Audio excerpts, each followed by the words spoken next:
All right.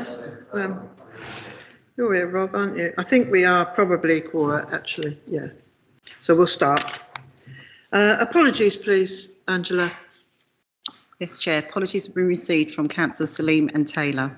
Thank you very much. Are there any other? There's no others. I think the others are all here. Tom's outside and the other two in the group room. So they're all okay.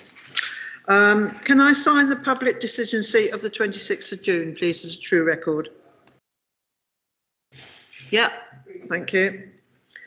My members of Section 106 of the Local Government Finance, are there any disclosures of interest? It's 6 o'clock, Tom. Yeah. There's apologies from. Yeah, the clock's fast. All right, okay. Apologies from Councillor because. Yeah, but she's down. She's down as apologies anyway. Yeah. Thank you anyway. Okay. So, are there any disclosures of interest from anyone? No. Okay. Business not covered by the current forward plan. Don't think we've got. Oh yes, we have got 3 items. The first one is direct award of building cleansing, and I am going to do that as James is on his way back from Aberdeen, but his plane's delayed. So I'm going to be James for the evening. Okay. The current cleaning contracts for housing, corporate and community buildings is due to expire on the 31st of August with the current contractors. The purpose of the report before us this evening is requesting direct award for 6 months, is to allow for sufficient time to carry out a detailed tender evaluation to achieve best value for money and to ensure compliance with social value requirements. 2P regulations apply to these contracts, and the council is working with the current contractors to ensure that all information is up to date and the processes are followed. Although the cleaning staff are not directly employed by Luton Council, we want to ensure the due process is carried out correctly and fairly, and not to put any of the cleaning staff at any detriment. So I therefore ask members to agree the recommendation for the 6 months award for contract. Are there any questions? Tom? Yeah, when I heard about this a few weeks ago, I didn't have a major problem with it, the 6-month extension. But housing paid many hundreds of thousands into this contract. And can we ensure that when the contract is let, that the housing spec is fully met? Because it's one of our biggest complaints of tenants in low-rise flats about the standard of the cleaning contract. So all I'm saying is extend the 6 months, but if we can, ensure that the spec is tightened up for all the low-rise flats and everything, no matter who the contractor is. For the next 6 months, or? Not all. No. I'd love it for the next 6 months and for the new contract as well. Okay. Can you make a note of that in the minutes, Angela? Yeah, thank you very much. Thank you. Anybody else? Oh, sorry, David.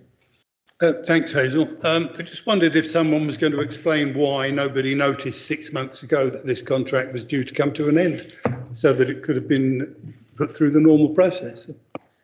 I'll have to pass that to officers, I'm afraid. Is there anybody here can answer that? Chair, it was a genuine mistake. Okay. All right, David? We didn't allow enough time in the programme to allow for the 2 considerations. Okay. These things happen. Are allowed occasional mistakes. Yeah. Thank you. Is it agreed by? Oh, sorry, Rob. Yeah, it's just reading the implications from legal there. I just wondered if that's all been considered, because they're talking about possibilities of legal challenges by going forward on a 6 months contract. So I just wondered if that's all been considered, and we're quite happy in relation to what legal are saying on the implications they're making. Somebody can make a legal challenge in these circumstances, and therefore, having consulted with colleagues in legal services, we feel there's very little risk. Right, Rob? Yeah. Is everyone agreed with the report? Thank you very much. We now move on to the second item, which is under population wellbeing, and over to Kachita. Thank you. This is a report to propose and introduce a healthy food and drink advertising policy in Luton, to restrict the advertising on unhealthy food and drink on council-owned platforms. This policy is part of a larger programme of work to promote healthy weight across the town and will contribute towards the council's 2040 vision. The reason why people eat unhealthy food is very complex. However, it's associated with issues related to food accessibility, affordability, knowledge, cooking skills and culture. Most recently, eating habits have shifted towards convenience foods which are easily available to prepare and serve. With this trend further exacerbated by the recent COVID-19 pandemic, consumption of unhealthy food high in fat, sugar, salt is associated with a wide range of health problems, including obesity. HFSS products include but are not limited to chocolates and confectionery, cakes, biscuits, puddings, pastries, savoury snacks, fried foods, sugar sweetened beverages, a complex public health concern. Obesity is one of the biggest challenges that is felt globally and requires action across all sectors of society. Therefore, this report proposes healthy food and drink advertising policy and is set out in Appendix A, and to approve the healthy advertising policy to be adopted by the council. Thank you, Kachita. Are there any questions from anybody? Oh, Aslan. A comment and a question. I welcome this report in light with the public health presentation that we had at the full council, and this will go a long way. We know what advertising does, and for people who are encouraged to buy unhealthy food, so it's great. My question is around enforcement and restriction of advertisement. So you have the billboards and you have obviously online marketing. Billboards, I can understand we restrict. How are we going to influence and restrict the online advertisement? Is there that I would imagine is something which is very, very challenging, but how do we do that? I think this policy here is really around our own platforms that we have control over. I think it'll probably be working around some of the other adverts. It's how they actually put that on, but we really have no control on how people advertise on their own platforms. This is really around controlling what we have on our platforms and what we allow on there to do that constructively in terms of what they're putting on our billboards. Okay. Anybody else? Yeah, Rob. It's more of a question. Is I support this, of course I do, fully support it, but just feel that we all know what one of the major problems are licensing and planning in relation to deal with obesity, in relation to the takeaway foods shops that open in the town. My request is really, well, I'd like to see licensing, planning and public health work together to try and come forward with something to try and help us deal in relation to the licensing and planning legislation, it is, that could help us try and deal with the way we maintain or deal with the takeaways in the food outlets in Luton. That's a request, really. Thank you. But I fully support it. Can I just respond? I think, Rob, I couldn't agree any more in terms of that. I think making sure that we've got all the takeaways we could possibly have at Chorley. So I think it's really important that working together in doing that. But like you said, if the legislation isn't there, our hands are tied around enforcing some of that with some of the takeaways that are opening up. So we can't do that. But moving forward, I know we fought quite hard around some of them. We've got McDonald's, KFC, 2 takeaways, you know, they're Pizza Hut. So we've got everything just within a school, which is literally next door, with all these takeaways around there. And you see the children as they walk out, what do they want, a bag of chips or something? So it's not very good. So I think working forward, it's really important, but we've got to have the legislation for us to be able to enforce that. Okay, David? Yeah, thank you. It just occurred to me that Rob's question, it may well be something that it could be worth asking scrutiny to have a look at. Just a suggestion. That sounds a very good idea. Yeah. Shall we move an additional recommendation that scrutiny look at the whole issue of how we deal with licensing and planning? I'll ask them to bring back a report to the council, to the exec. Yeah. Yeah, with particular reference to the issue here. This. Yeah. Is that agreed? Yep. Okay, great. Any other questions or comments or anything? Yes, Maria. Yeah. Thanks. Yeah, I fully support this. This is a request really that if we could extend it to the food bank as well, as to what foods are donated there as well, because we find that in some of the food that are given out, not all of them are really quite healthy as well. So if it's something that can be looked at as well with the food bank. Happy to do that, Maria, but I think that's very difficult for the food bank to control what is donated to them, to be honest. But we could certainly write to them about our advertising policy now. Yeah. What do you think? I think it is absolutely what you said. It's quite difficult for people if they're donating food to then try and restrict them to trying to give something which is healthy. We can ask them, and I think it can just be a request. But I think sometimes maybe it is how much something costs or what people think they require for them to donate. So it would be quite a difficult one, but we can always ask them. Yeah, we can certainly ask them. Yeah. Anybody else? No? Are we happy to agree the recommendations? Don't forget 2 there now. Okay, thank you very much. And we move on to, there's no business covered with a special urgency. We do have a reference from scrutiny, but it is under the private section. We'll move that in with the other bit, David, okay. Recommendations from scrutiny reviews, we haven't any, no petitions. And we're on to item 8, which is me, I think, is it? Yeah. Is it? Am I right? Yes, it is me. Okay, this is a fairly formal and standard report asking the executive to recommend to approve the replacement of Councillor Fatima Begum, whose name was provided to the Bedfordshire Pension Fund at the AGM by mistake, and that she is coming off the committee with immediate effect. Okay, so the name will be supplied later. I haven't got that name tonight. Okay, but it will be put round. Is that agreed? Agreed. Thank you very much. And we now move on to Children's and Families. Aslam? Yeah, thank you, Chair. We are seeking approval to incorporate a SEND provision in Surrey Street School for 16 pupils, up to 8 pupils in the first year and further 8 in the second year. Nationally, as you probably know, that there has been a significant increase in pupils requiring education, health and care plans.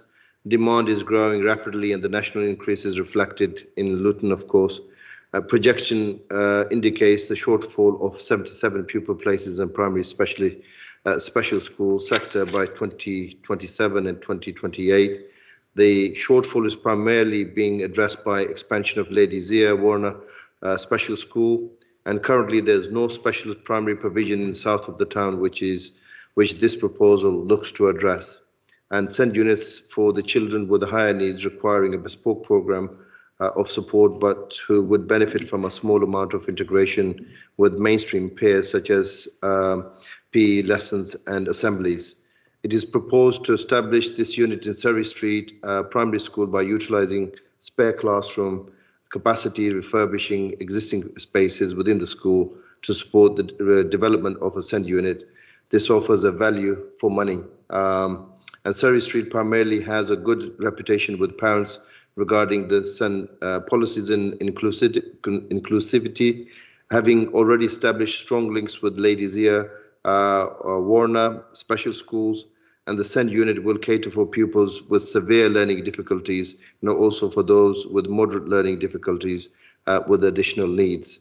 The SEND unit is necessary to ensure there is sufficient high quality primary specialist provision in Luton from September 2023, and the SEND provision will cater for up to 16 pupils with 8 pupils initially, as I said, and 8 pupils for the following year.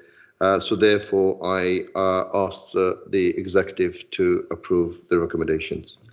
Thank you very much. Are there any questions on the report? Is it agreed? Thank you very much. We now move to item 10 and corporate performance report. Over to yourself, Rob.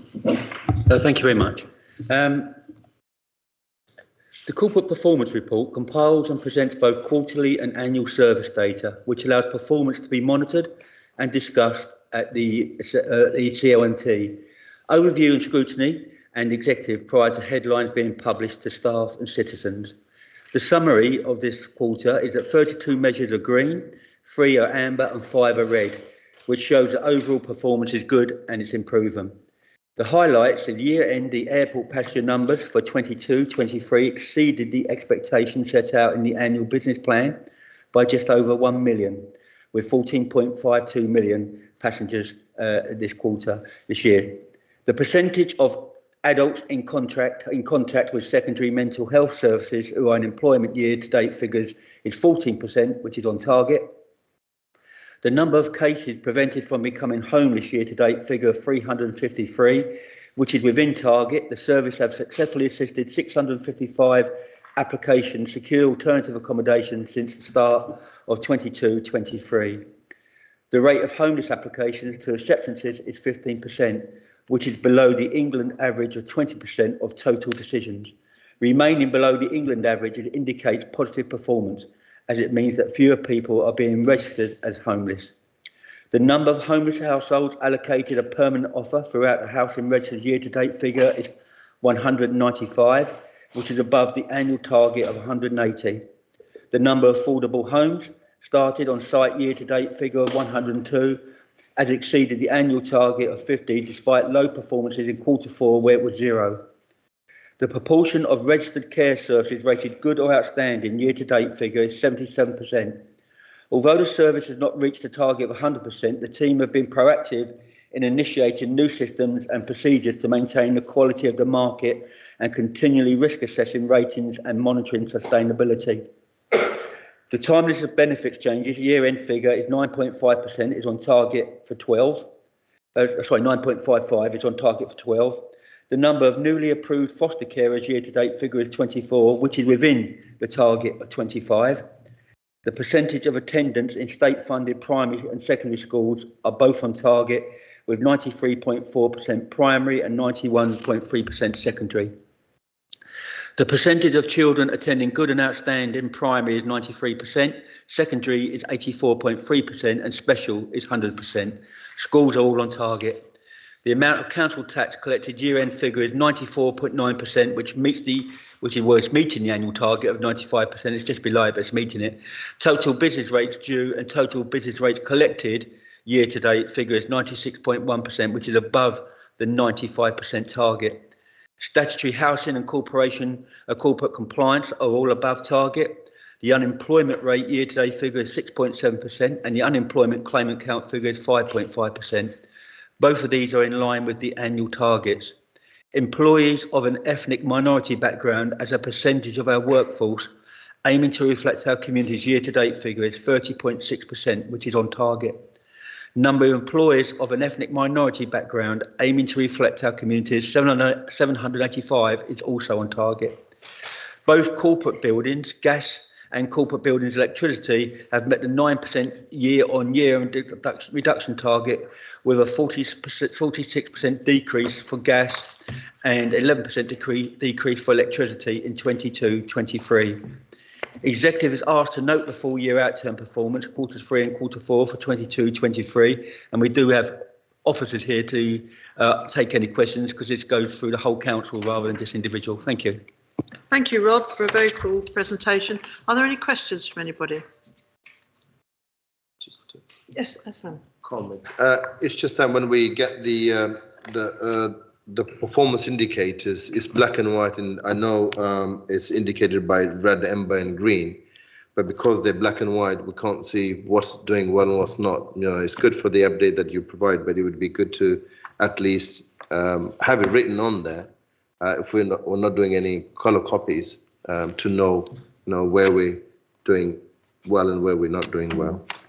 I think I'll ask the officers, I think that's okay, but that's in general though, isn't it? Most of the Yeah, they are. the generally. group, no, so I think it may be a good thing to do all the things that we get, you know, because we don't get it in colour any longer, so maybe it'd be good to have some sort of indication.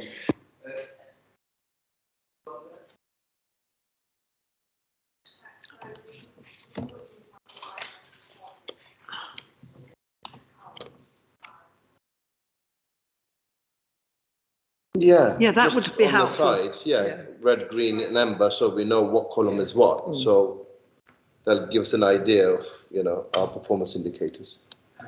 I think in Okay. general, Mark. Yeah. I think in general, if we can, yeah, thank you. Okay, we'll take that up. Okay. Any other questions? Yes, David.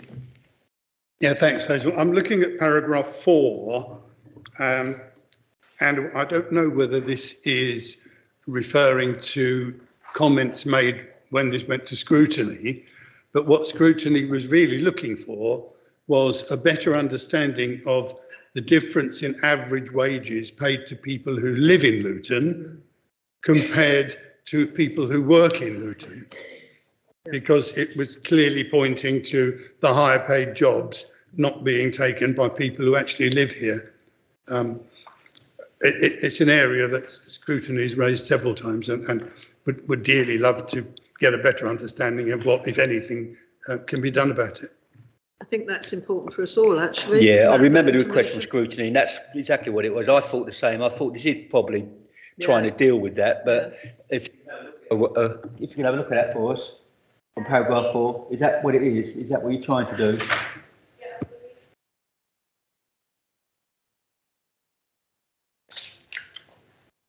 Okay, that's great. That's a good idea. Anybody else? No? Are we happy to agree the report then? Yep. Thank you very much. We now move on to item 11 and the supplementary planning document. Thank you, Chair. This section 11, the executive is requested to consider the representations received during public consultation on the draft Luton Town Centre Design Guide supplementary planning document and agree and adopt the proposed changes to the SPD supplementary planning document. The report was considered by Overview and Scrutiny Board on the 9th of June 2023. At that meeting, the board supported the adoption of the Town Centre Design Guide and is recommended for adoption by the executive. The SPD follows on from the production of the Town Centre Master Plan. During production of the Town Centre Master Plan, consistently emphasised the need to set a higher bar for development in the Town Centre. Additionally, there is a drive nationally to improve the design quality and development and to reduce carbon impacts due to the climate emergency. And I hope executive can support this. Okay, are there any questions on it? Tom? Yes, general question. Under future announcements today, a lot of our guide is based on the Article 4. What we were told. Make any difference in the office of it? Is announcements today? Is it worth going forward with Article 4 or doing Article 4 beyond the rhythm by what Ron was said today? I thought we'd got an Article 4. That's what I'm asking. Article 4 is not in place yet. We've got both. Announcements today override that, or Does anybody know? Yeah. Yeah, I can help. There's two separate issues. This is, we're considering the Town Centre Design Guide Supplementary Planning Document. In relation to the Article 4, it may change what we're trying to do, but that does come into force in October. The government would have to bring forward sort of regulations to support what they've said today and what's set out, so there would be a time lag. If necessary, we could look at updating Article 4 if we needed to in the future. Okay. his announcement give us a lot. It's about 600,000 pounds doing a Chubb House type conversion. If he makes that announcement, just say the cinema, there's no way we can stop it, is there? It would be for the Article 4 process, but as you're aware, that does take a little time to come into effect. we have to sort of, we have a year for it to come into effect. So we're not liable for compensation. But I think it's not going to be immediate. His announcement was only today, and they would have to have regulations to back that up. And we would just have to respond to those regulations. So you couldn't do it by ministerial instructions or anything like that? You could take it into account, but it doesn't legally sort of come into force until you've got the regulations to back it up, basically. All right. Okay, Tom. Yeah. That's fine. Yeah, no, I completely support this report, but I think that we need to sort of ask ourselves questions with some of our ambitions, and perhaps Tom will highlight that with his report on climate change and meeting our net zero carbon emissions. Looking at a lot of electric cars now coming onto the road, we have nowhere near the charging points in the town. Now you will see a significant increase month on month and year. So we like to understand what are the plans and the scale of these charging points. At the same time, if we're looking at the road infrastructure, if we're looking at our transport, that all has to be really comprehensive for us to give people an alternative to reduce our usage of cars. And secondly, when we're looking at insulating our homes, again, it's nowhere at the scale of what it should be, and we're looking at doing that with our own stock. And so it'd be really good to sort of have an update of where we're at. So approving the plan is fine, but everything that we promise, we need to also have some timelines, and we need to understand that scale for it to happen. Has anybody got any answers to that, or? You'll do them in a minute. You'll deal with them. Okay. Anybody else? Chair? Sorry, yeah. We can bring a separate report on town centre electric vehicle charging. We're making a substantial application for grant funding for the LEVI. So I'll ask Anthony Swift, who's the lead on that, to bring a briefing. Brilliant. Thank you, Roger. Okay. Just one more point. In addition to that, if we have any plans on additional parking or park and ride, because that is all part and parcel of this whole regeneration program. So it'd be good to have an update on that, Roger. Thank you. Thank you. Okay, thank you. Right. Are there any other questions? Is it agreed? Yeah. Thank you very much. We move on to item 12. Hazel, quickly, as an unpaid carer, I declare interest, and I'm going to. Yes. Do you have to leave? Does she have to leave? Is it? I wouldn't have thought so, because actually we're just talking about the policy generally in support for carers. Yeah. So that's fine. Okay. Over to you, Fatima. Thank you, Hazel. As many of you know, this came to policy group in April 2023. The previous Luton Carer strategy ran from 2015 to 2022. This refreshed strategy has been co-produced with carers and relevant stakeholders, including Adult Social Care, Carers Central, BLMK ICB, Alzheimer's Society, Health Watch, CHUMS, and Luton Carers Panel. There are approximately 20,000 carers in Luton. Based on previous census data from 2015, average national increases and the numbers of carers registered as carers with their GP. However, the figure is likely to be higher due to the impact of page A3. The carer strategy has been co-produced with carers, stakeholders, and partners, as mentioned earlier. The strategy sets out a single integrated plan for how we will holistically work with and support our carers across 4 objectives prioritized by our Luton Carers Panel as important to them and representative of all carers.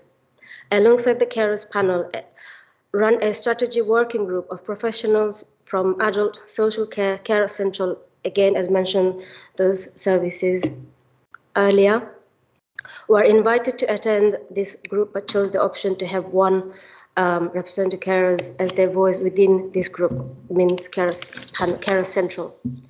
The action plan within this strategy sets out the practical steps that we are collectively going to take to recognize, involve, empower, and support carers over the next 5 years. This will require full commitment from all relevant areas, including adult social care and children's services.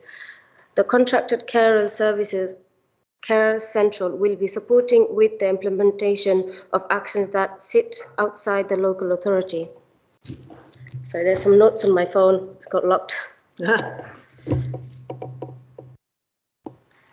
We do have a few priority sets. Priority 1 to the early identification of carers, which will increase awareness and identification of carers of all ages.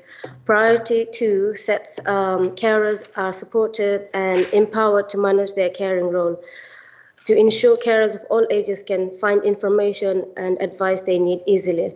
Priority 3, carers are recognized and valued as equal partners in care, to ensure services and system work for carers of all ages. Priority 4, improving health and well-being of carers, to support carers of all ages and their families, and Luton carers are offered supported workplace by employers. Based on the last financial year, there are 1,260 adults identified as carers on the LAS system. Of those, 690 had received carers assessment. It is a statutory requirement that carers are offered a carers assessment. They may choose to decline their assessment. From the assessment, 416 were offered a carers grant to support with an identified need. The amounts would have varied. Note that carers grants are awarded based on identified needs that relate to specific outcomes. The amount awarded is reflective of the need. Only unpaid carers who receive a carers assessment would be eligible for a grant.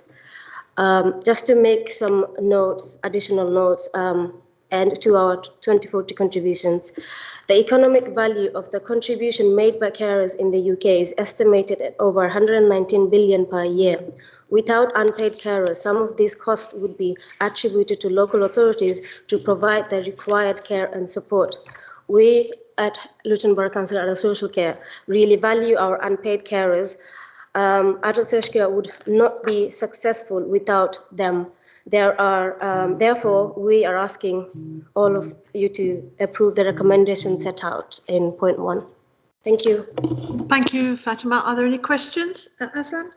Yeah, again, I welcome this report. Having been carer in the past, I know how difficult it can be for someone who's working, someone who has a family, and at the same time managing your loved one with complex health conditions.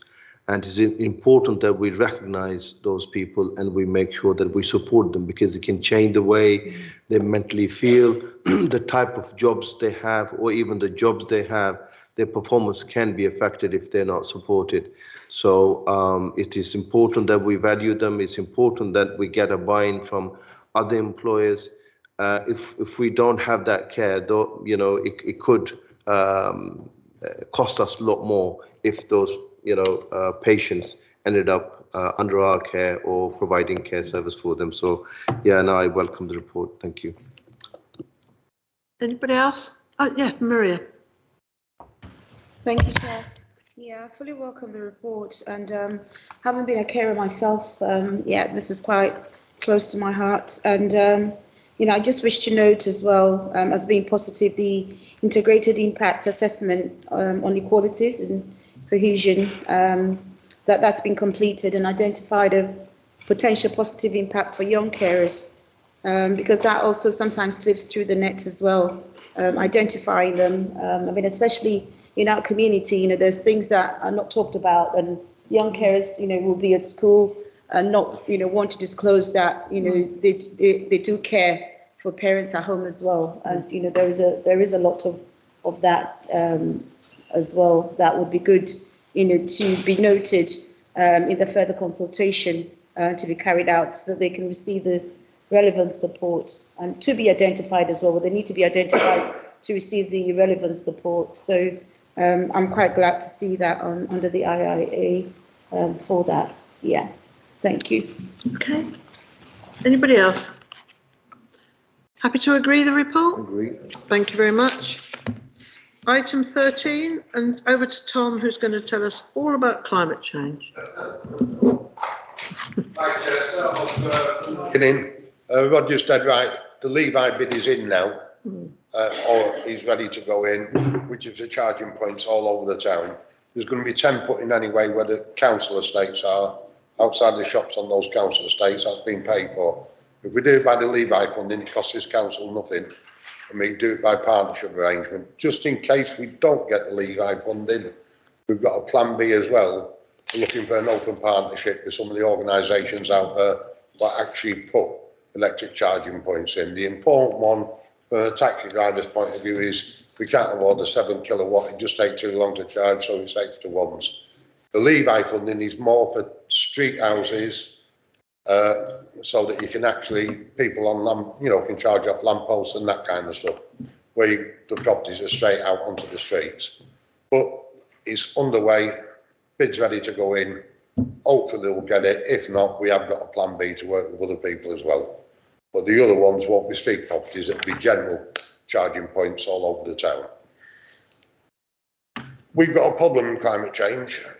People will think I've gone absolutely balmy, but we put all the extra monitoring points in around the town, down outside the schools at Beach Hill, schools in Berry Park. We put all the extra points in. We've only breached them once in the last 3 months for 1 day. So they've all been below the 0.40, apart from one that went to 0.42 at the bottom of Eaton Green Road when there was a big accident there and everyone just sat there with the cars idling 1 day. That's the only time it's been breached in the last 3 months. So, but we need to get it down lower. One of the considerations over the next few months of the Climate Change Board is whether we should stay at the EU level of 40 or look at a different way of measuring. A different way of measuring could cost us money. The climate change roadmap, you've all seen it 3 or 4 times. It's been to policy group, it's been to scrutiny, it's been to the youth panel. It's been one of the biggest things we've got in here is the airport partnership. Without the airport partnership, Luton will not meet its 2040. And I've got to say, the airport at the moment are being brilliant partners with us. They're coming to us, talking to us on a regular basis. We did a presentation at the board again this week. What they're aiming for and what we're aiming for is the same thing. And with the airport alongside us, we've ground, instead of having diesel generators recharging the planes, having electric recharging in the ground, their own solar panel farm, if they can get it coming in.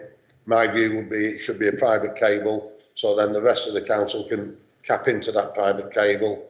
But at the moment, they're looking at private and a commercial cable. So that decision has got to be made, but that will come back to the council sometime in the future. The important thing, as far as I'm concerned, about recycling and everything else, I hope you all check your bins this week when you got them. And you all had your QR code on your bins to make sure you're recycling right and telling you where you can, what you can recycle and everything else. That all went out this week.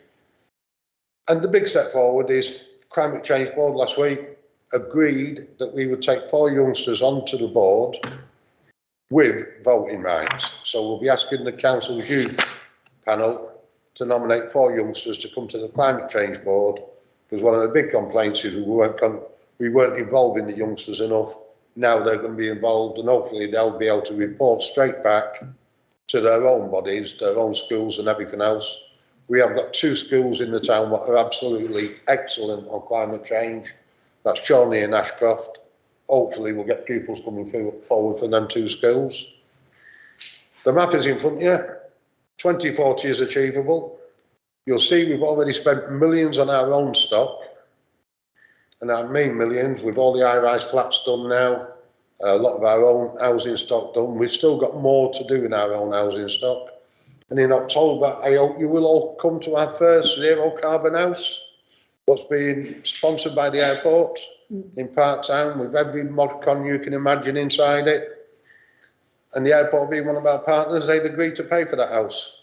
So that way we can look at what the tenants want in their houses and what the tenants can't live with at the moment. And as you know, the first air source heat pumps are now in the 6 houses on Marsh Farm. We'll monitor what the cost of those 6 are against when Buckle Close is finished. That's a ground source heat pump. And we'll see which one's the best value for money for the tenants. Freeman's Green, that's going to be air source, because we need to compare them 2 sites to see where the best value is. So you're going to get your first carbon house, you've got youth involved, recycling we're going forward with, the air quality measuring has come out a way none of us expected, below the 40, but I think we need to look at other measuring options, because all you're measuring is certain elements in the air. And strange enough, the one right over the motorway in my own ward on Bradley Road, that came just below 40, and that sits on top of the motorway. So the option, what we were looking at, of asking the Department of Transport to put a 60-mile limit on the M1 going through Luton, like they've got in Birmingham, isn't going to work, because we ain't got the evidence to back it up through the monitoring we've done. We're on our way. We'll meet 2040. There's some hard decisions to be made in the future about some of the stuff Aslan talked about earlier, Park and Ride for schools, idling outside schools. We've got to find a way to enforce it, because it's no good saying to the kids, well, your air's clear most of the day, but for that 20 minutes when, you know, your parents are coming to pick you up, the air's dirty. We want it clear all day, every single day. That's where we are at the moment. Your roadmap's there. Quite happy to answer any questions on there, but we're moving forward now on every single front to try and do stuff. And I hope the group will give me loads of money for next year to do it. Hope. Okay, I'll open it up. Thank you, Tom. Rob first, and then. Yeah, thank you. I just want to say I sit on this climate change board, and it has really done some great stuff over the last few years since it started. But one thing I'd really like to see now, the only one bit I think is missing is the public. I think the council are doing so much stuff. I think the public are probably about 30 miles away from us, in all fairness. So I don't think they even know what we're doing. So I'd like to probably see on an agenda now how we're going to get the public involved with what we're doing, because they're still talking about better roads, better parking, bigger cars.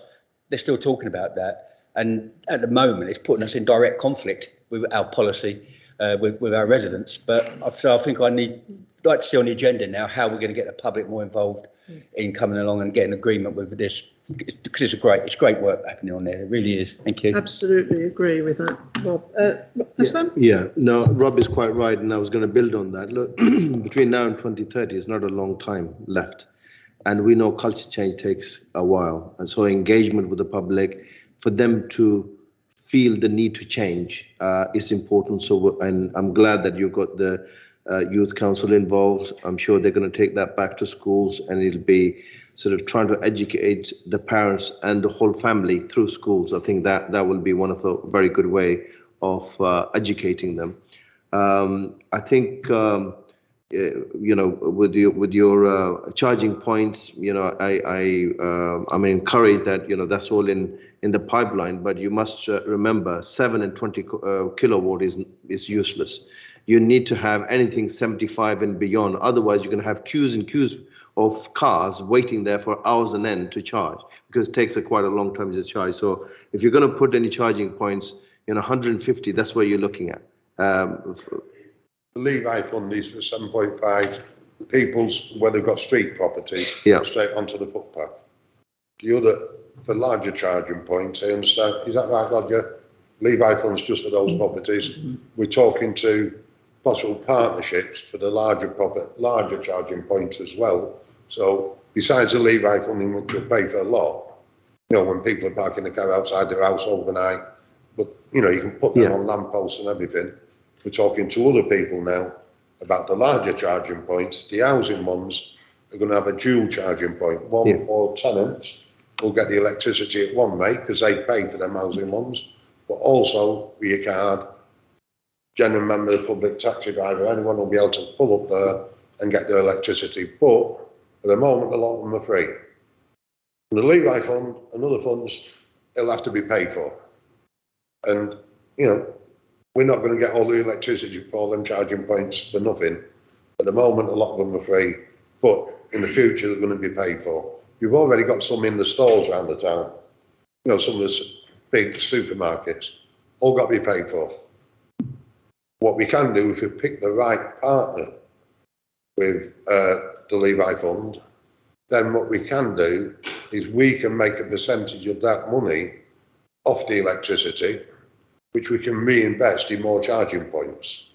That's the magic figure, is what we can get out of it. So we can say we want to spend this 20% we're getting on the more powerful charging points around the town. But we need that Levi Fund to give us that extra 20% so we can make the larger ones cheaper. But that's where the big magic figure is. Because if I go to Bob now, or if I go to our finance team and say I want £500,000 for charging points, I'll tell you what he'll say to me. He'll say it very politely, but I'll be told to go away. So we've had to find a way to make it stack up financially for everybody in the town, and that's what we think we've done. Hopefully we've done it that way. Okay. My last question is about recycling.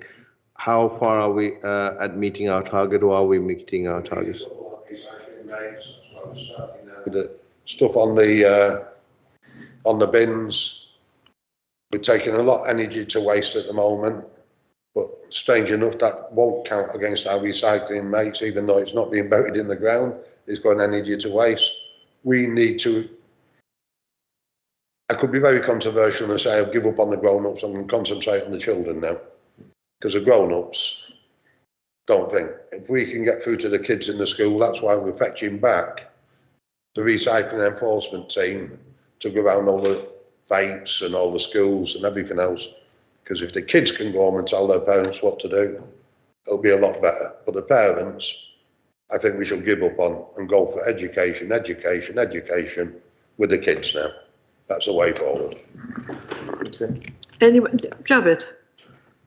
Thank you, Chair. So, Tom, can I get those figures? Can you circulate those figures for the pollution? Because I think I've been asked a number of times from the business.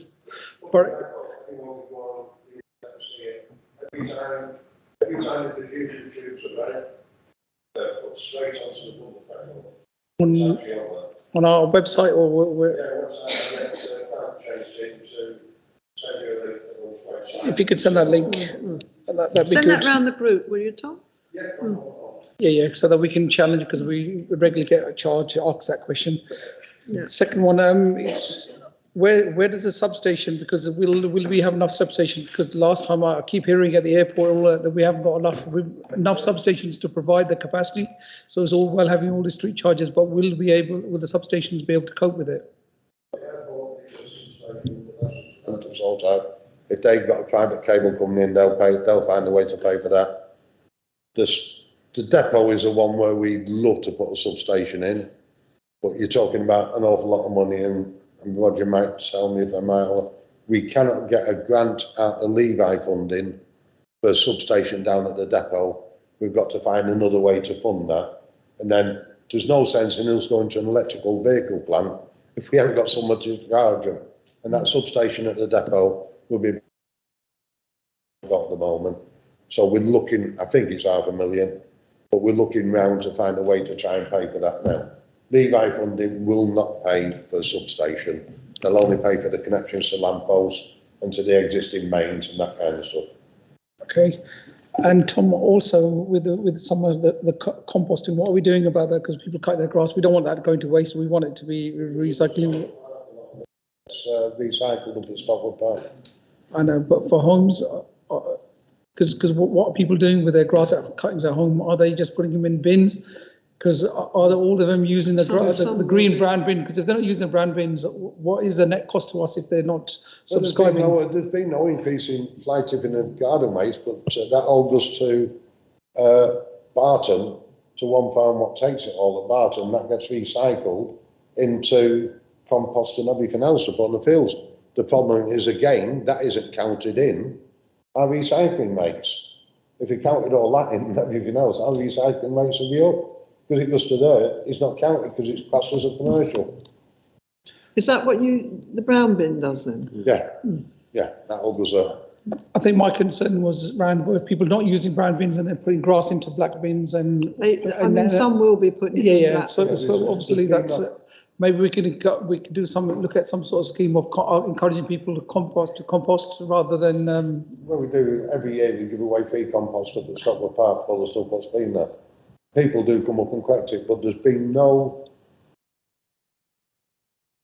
real increase in the weight what the black bins are collecting for quite a while. I mean, the way, if you want to encourage people, is to get them not to put the stuff in the black bin, but recycle proper, because you can get the black bin weight down. All it does is save us as a council money, and then you can have more money for your social services and everything else. If people go out and recycle proper, we can do that kind of stuff.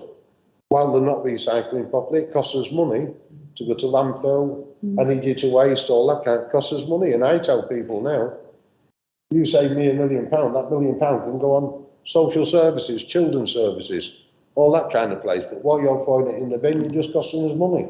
I think Dev should give me £500,000 to actually go out and convince people to do it properly, but he won't. Okay, and also water butts, because obviously we're moving to an age where people are having to pay by water bills here. What are we doing to make it sustainable, to give people water butts and so they can use it for their gardens, for washing their car and other things? Try and catch a rain, because we don't want it also blocking our gutters and causing floods on our highways. £50,000 to go out and buy them. What we've done, we've cut the fund year after year after year. We used to give water butts away. It's one of the things that had to be cut because we didn't have the money in the budget to do it anymore. 50,000, we could do it. And at the moment, Tom, all I've heard is give me. Yeah, I think we need to be talking to the water companies and asking them to do it, because they've got a duty to stop the leaks and to encourage people. So I think we should be, as an executive, we should be putting a cut on our water companies. We should be putting pressure on them, yeah, because they're putting sewage out, which we're paying for. But we should be putting pressure on rather than us paying them. I think the water companies, as an executive, we should be putting pressure on our water companies to be doing more. So I know Thames Water are doing, I know we got Viola here, but Thames Water apparently are going to be issuing a lot of water butts. I think we should be, rather than us giving you 50,000, we should be putting the pressure on the water companies to provide that money. No, I think we should just keep trying again. I'm not saying that. We should just keep trying. I think it's more like, I'm sure you have tried it, but I think, perseverance is the key, isn't it? Well, we could try again. We could certainly try again. Why not? Yeah. Okay, anybody else? Yeah, Fatima. Thank you, Hazel. I'm not sure if it's a question or a comment. Tom can be a judge. I know it's a priority in our 2040 vision, and it's not a statutory obligation for the council. As Rob said, there isn't enough commitment from the public. Those are the main figure in this, to making this happen. If we were to make it statutory for the council to do something around climate change, would that mean the businesses and services and residents would need to comply more, and then there will be more engagement and there will be more support on this? Statutorily we could do. Yeah, it's like the licensing scheme. In the licensing scheme in South, there's landlords having to do, making sure the bins are emptied, what's called, it's in a way, a thing called decent home standard. They've got to fetch out their homes up to a decent home standard. So there's less energy waste in the properties, that kind of stuff. There's ways of doing that. I mean, one of the big ones is Berry Park. A lot of the shops in Berry Park use the bins for the flats above them to get rid of all their waste rather than have a waste contract. We're gradually looking at all that kind of stuff. We know it's going on. But once a licensing scheme's in, there's 3 things mentioned in there: the environment, fly tipping, and getting the properties up to decent home standard. Today's, the white paper, what's going through Parliament at the moment, has said decent home standard will be, part of the private sector housing. But you think it's been there 7 months now and it hasn't even got to its second meeting yet. So I don't think it's one what the government wants to fetch in. We've just got to keep the pressure on them to make sure that the white paper does get fully adopted, when Renters Charter does get fully adopted, and in that Renters Charter you will have environment and decent homes. But our own licensing scheme in South has already got that in there, forcing the landlords to do it, and then we can move on to businesses afterwards. But I think with businesses, you'd have to do it by cooperation, by the enforcement. But once you start getting some money going through the system, and you can give what's called common parts grants and everything else. But at the moment, you know how restricted we are on disabled facilities grants.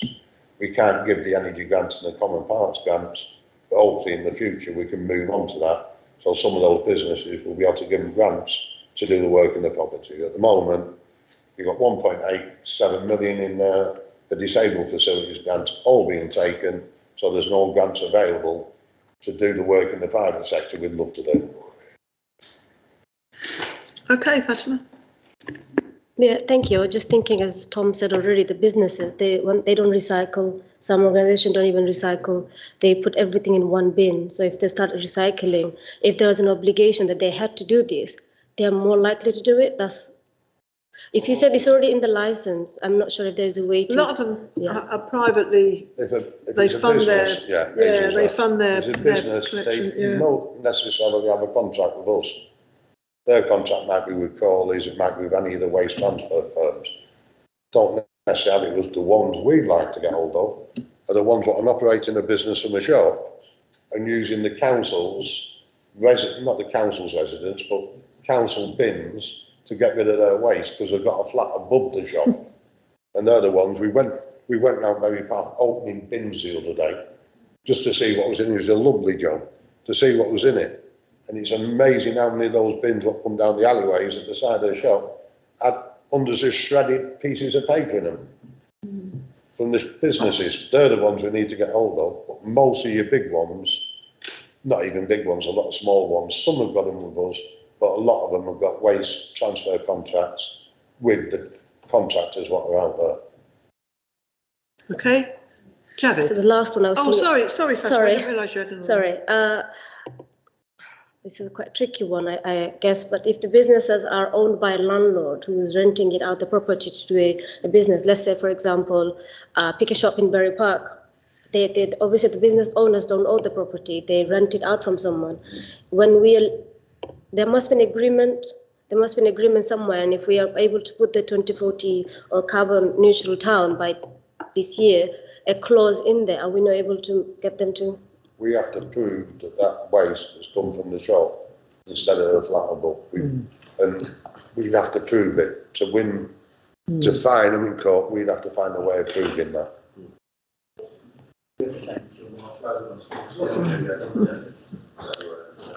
Javid. Just a quick one. Tom, what more could we be doing to help people who are working, who would like to get solar panels on their roof? What more could we do? Because obviously there's a lot of people out there who are working who just can't, at the moment, the financials don't add up for them. And I think there's a huge number of people at court or people out there. On Wednesday night, I'm at a meeting where we're looking at Luton's first community energy trust. People who have been invited to the meeting, nothing to do with the council, it's going to be people from outside the council, with a couple of people what you'll all know on it. And the idea of the community energy trust is to do exactly that. They can go for bids around the town. The only example I can give you is Swansea and Newport, where they did a deal with the council. The deal with the council is they put solar panels on all the roofs by applying for grants. They got the grants, put the solar panel on council building roofs. They got 22% back of the electricity what was generated. The rest went to the council, and that paid the bill. That 22% what they've done down in Wales is reinvested by the Community Energy Trust onto roofs of the general public. So that's on Wednesday. We start the Constitution, and we've got someone from Community Energy UK to come and tell us how it works everywhere else. And the other two councils, there's only two in the country done it. There's 3 or 4 working on it at the same level as us, but they're coming on Wednesday night to tell us how they move forward and the way to move forward. Just a comment on that, Chair. This is Tom. This is innovative, and will be very helpful for us to be supporting those people with cost of living and the bills are through the roof. And if we're going to be a supportive council, we need to work on initiatives like this, which will save people money and also to support them with their bills.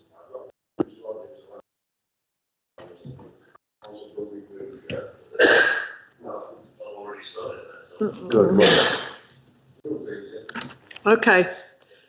I think we've come to the end of that debate, yes? Are there any other questions before I move the report? Yeah? Is it all agreed? Yep. Thank you very much. Can